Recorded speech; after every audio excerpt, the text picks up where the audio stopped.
My next guest is Dennis Regan. He's Chief of Police for the Wilmington Department of Police. Now, he got his Master of Science degree in Criminal Justice from Westchester State College and his Bachelor of Science degree in Police Administration from Wilmington College in 1974. He even served with the military police with the United States Army from 1960 to 63 in France, Germany, Turkey, Greece, and continental United States. He got around a little bit. He was appointed to Chief of Police in 1980.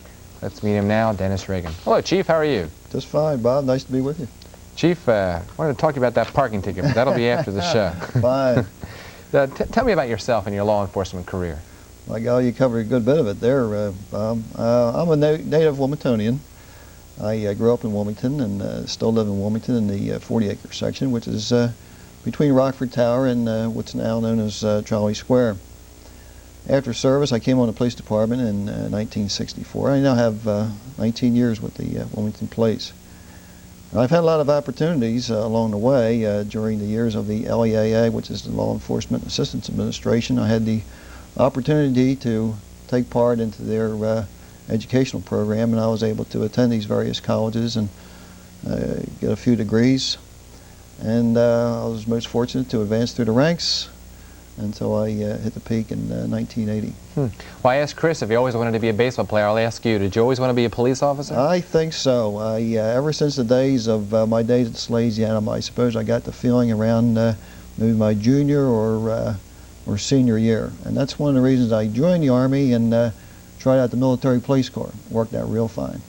Wilmington for a number of years has had a reputation for having an outstanding police force. What do you think are some of the contributing factors? I think there's a number of reasons, Bob. I think number one, you might say that we've been very innovative. We took some chances and tried some different policing styles through the assistance of LEAA when they were looking for police agencies to experiment with different things. Probably one of the things lacking in the police field compared to like the medical field or the other sciences is experimentation. We were able to do that during the 1970s, and many of our results got national attention. So I think this is one of the strengths of the Wilmington Police, that we are able to adapt to the changing times and to innovate. At the same time, we try to keep the basics, keep that neighborhood policeman and neighborhood flavor. Well, that's important. You know, neighborhood policemen are important, working with citizens, and citizens in this city of Wilmington help the police in terms of crime prevention. How has that developed? Crime prevention is a very big part of our program, and I think it will continue to be a large area. We promote it very much with the cooperation of the citizens, with the block watch groups, which number about 150 now throughout the city. We're able to provide better services, we feel. This has a lot to do with the reporting crime, calling us when they see something suspicious, being aware of building security and marking their goods, so forth and so on.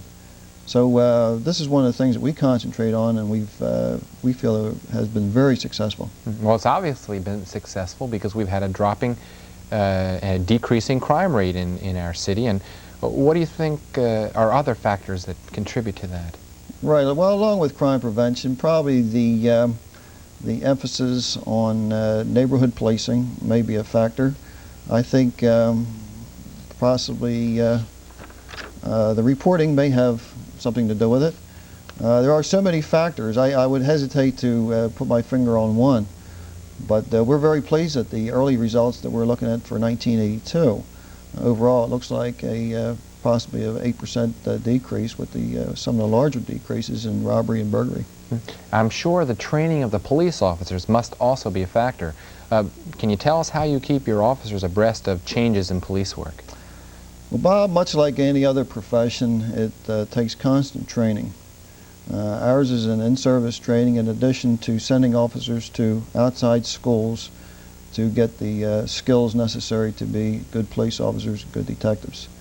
Recently we had, you might call a marriage with the University of Delaware, where we are jointly sponsoring training sessions that's opened up to outside agencies. And some of these training sessions are management training, investigative training, and we're very pleased with the results of the training sessions we've done so far. We've also, in the last 9 months, adopted a new work schedule that lends itself to a guaranteed 4 hours of in-service training. So all this blended together makes for a better police officer. And it's very necessary to stay on top of these because there are many, many changes in the police profession and the law profession, as you know. That's true. You know what I really enjoy? The visual effect of seeing the mounted police. That's a real nice addition to the police force. Well, they're very popular, Bob, and we've gotten some very fine community relations with them. They're very pleasing to the eye, and I think they lend a very positive note to the downtown area. And of course, they really, in effect, they're an extension of the walking man. They're more visible, and also the rider has more visibility to the area he's patrolling. We can also expand his patrol area, and in other words, he can cover more ground. So in effect, the horse patrol is very popular, and we're very pleased with it. There have been extensive renovations going on in your part of the public building where the Wilmington Police Department is located. Tell us about that. Well, we are located in the what you used to call the public building. It's at 10th and King Street, right across from Rodney Square. And we recently completed renovations that concentrated on the records division. They gave the area a better filing system, more room to operate with. We do have an extensive filing system and record system and evidence collection system. We also concentrated on the what we call the identification unit. This unit handles the photographs and fingerprints of all the people that we arrest. They compare suspect fingerprints along with other types of evidence, and they compare it for comparison reasons. We feel we have a very progressive and very modern lab in the identification unit. Well, I suppose the area that we really concentrated on and pumped the most money into was the communications room. We literally moved the communications room to the mezzanine floor.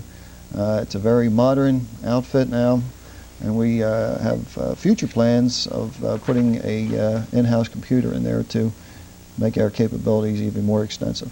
Well, thanks, Chief, for coming on and giving us that update on the Wilmington Police Department. It's been a pleasure, Bob. And Chris Short, thanks for coming on Focus Delaware. Thank you. After the game, after this, we can get together and play some baseball with this guy right here. And we can talk to him about any tickets you've got there too, Chris. Okay. Gentlemen, thanks again for coming on Focus Delaware. I want to tell you about some changes in Focus Delaware. Focus Delaware will be having a sort of contorted schedule during the next 5 weeks. There'll be, as you know, we're on every Sunday at 7 p.m., but our Thursday airing at 8 p.m. will sometimes be switched to Friday at 8 p.m., and you're going to see on your screen very shortly the schedule for the next few weeks. You'll see that during Thursday, during February, there are some times that will be aired on Friday due to preempting of our show for basketball games. But you can still catch us on every week, twice a week, either Thursday or Friday and Sunday. So mark these times down or make a